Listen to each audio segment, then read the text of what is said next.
we're leaving Rockhampton, and I got a call from Andy, right? Andy, who I met in Canberra, and I was really moved by his power and his energy and his commitment. And he's always remained with me. And he called me up, and I knew exactly who he was. And so we're here for an interview. And tell the story first off about your partner, because that's just Australia needs to hear this. Good morning. Thank you very much for stopping for us. I know you're under the pump. So That's all right. The long and the short, Leanne has terminal brain cancer. It's the size of a Coke can in the head. We, after did chemo, radiation and all that, because it's in her head, we need her to decide which way she wants to go. So we did the palliative care discussion. Now, killing your mate is worse than killing... I'm off a property. I've shot dogs, horses, cows. Like, I've shot some of my best friends. But when you go in to finish your missus off, that's a whole different level. Like, it's a whole thing. So anyway, in the whole journey of the day, they stuffed us around for 2.5 hours. I'm not having a go at the women at the hospital, but they stuffed us around. And I said, well, if we were on a real job, you'd be paying me by now on demurrage. And they turned around and said, well, how are you financially? And I said, well, it's none of your fucking business. Anyway, they said, well, wait, calm down. If you allow us, we'll to put COVID on a death certificate when she goes, you'll get $9,000. So when you're crying and you're killing your mate and the world's fucking shit in every aspect. So just back up. She didn't have COVID. No. They wanted to give you $9,000 if they say She's had terminally COVID. ill. She's going to die, so we plan ahead. Everyone that knows me knows that I plan for the worst, so we know that the plan's in place so you can work from it. Because if you're in free fall, fucking hindsight, you look back and you don't do the right thing. So, Stupid. Yep, no, still you going. good, man? Good, yep. So anyway, but that's the long and the short. That was months ago. We come out in the park. We've done all that. Lee's biggest problem we have now, because going past all that, there's plenty of other people are having bigger issues because they're vaccinated and adverse reactions and all that. But the problem we're having today and now is we can't get into doctors for 40 to 45 days. Everyone knows of this. The seizure medicine she's on, we can only get 30 days at a time. So then you can't double up. They won't let you stockpile. And we're not the only person that's having a problem. Well, this is just our issue, but everyone that is on the pill problems, and there's a lot of people that are saddled up to the big pharma sort of caper, and I'm not having a go at that. It's just we're conditioned to pop pills. So at the moment, they keep her from seizing, which stops her from fucking dying in essence. So we can't get a supply, and we've had to do some things that aren't quite right to make the world turn. So she needs the medication every 30 days, and you can't get into a doctor for 45 days. Yes, so we pre-book a doctor soon, a week and a half before we get there. So that you've got to keep the system rolling. And yeah, it's like there's other people with difficulties. And the way the supply chain is, I'm in transport, getting odd things. I couldn't get a trailer axle for a semi-trailer this week until after August. So I had to put 300. Like, it's not just medical's the most important thing that's going on, but everyone in our world is having trouble with the supply chain. The supply chain's getting choked. We know what's coming. So if you haven't got a little bit of stuff for what you require to keep you ticking along, you're going to be in a world of pain when it goes to shit. And it's going to shit. Yeah, definitely. 2 years ago, we thought it was shit. We're on free fall at the moment, I believe, and you can ring me number. It's on my shirt. You can tell me I'm retarded. I'm up for it. But have a reason. Because life's getting tougher. Like, we've done the AdBlue, my tyres. So you're in transport, your bread and milk didn't get any cheaper. So you lot got your 22 cents of the fuel excise taken off yous. You know who paid for that? Us truckies. We used to get 17.5 cents as a rebate, which helped to your GST. They took that off us. So in essence, it only got a 5 cent discount. So your bread and milk and your supply never got any cheaper. We import, well, I work with companies that import tyres out of China. 16.8, let's say 2 years to give it a bit of fat. A 40-foot shipping container with 270 truck tyres in it was $800 American for transport freight. The last one that come in was $14,000 American. So this is why everything's going up in inflation.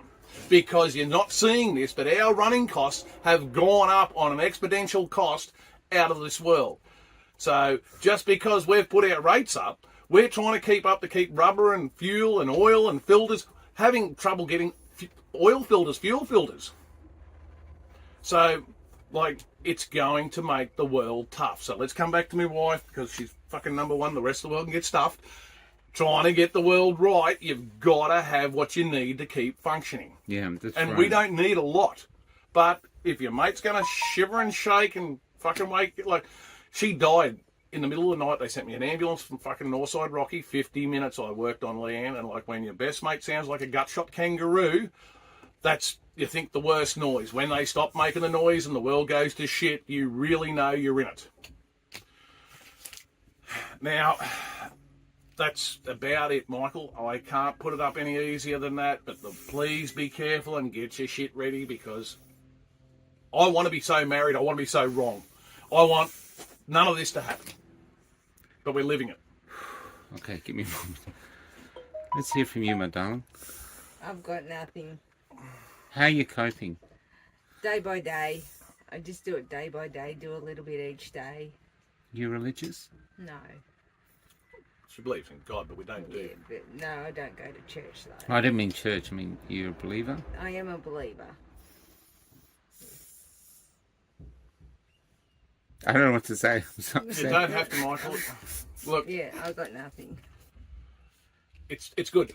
We operate for good. Like Leanne was a secretary of the fire brigade. I was the first officer. My son was the second officer. So that's all gone? Yeah, they kicked us out. They told us to fuck off.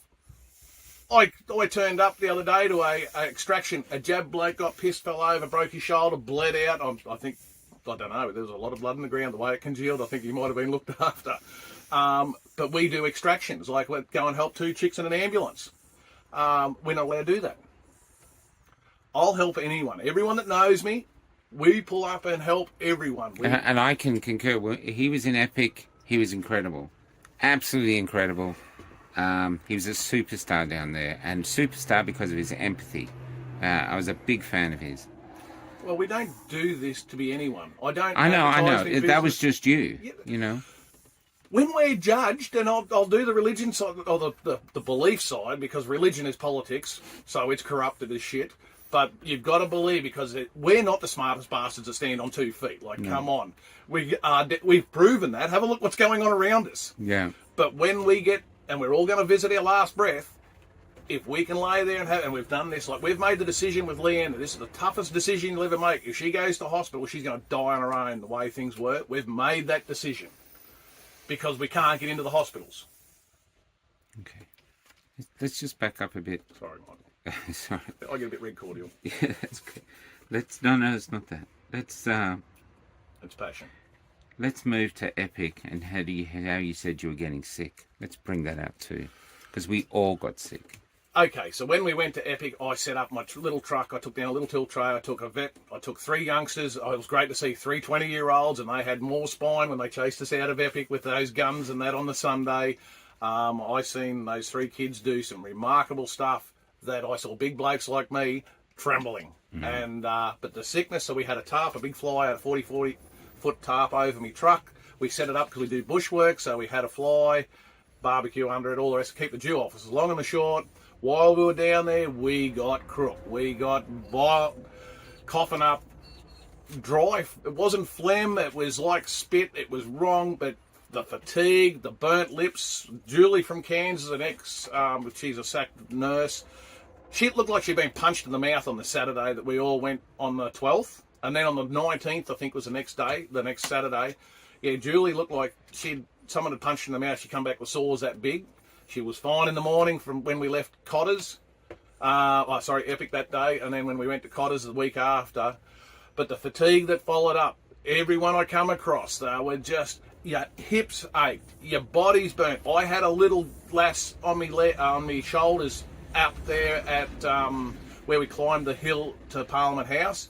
And I put her on my shoulders and did a couple of rotations so she could look down across the hill and back to Captain Cook Fountain Park, where I can't remember the name of it. Yeah. Anyway, on her legs, she got blisters. Her legs were up here. We got photos about this. Looked like someone had burned her with a cigarette lighter. Yeah. And I saw that too. People lifting their shirts, huge blisters underneath their t-shirts, Inside their clothing. My head, I wear an Akubra all the time. Anyway, my horns, I got a long forehead now as I'm getting older, and I got burnt under my Akubra hat. Yeah. Now, yeah, I don't know what you want to call it, but that's not cool. No, but it was something strange, and we can't.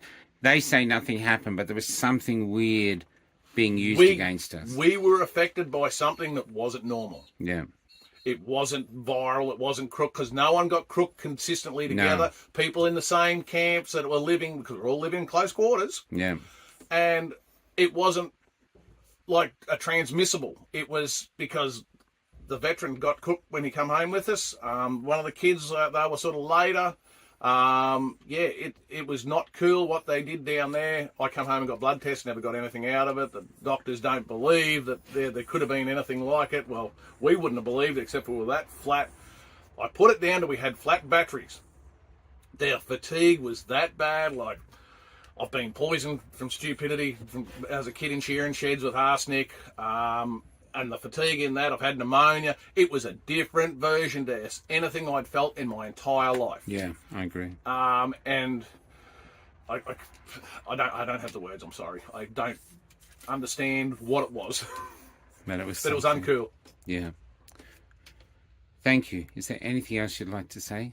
This is so powerful, honestly. Money's not important. I've been broke 3 times this last 2 years. I've been to the wall. I went to Canberra with $14,000 left in my business account.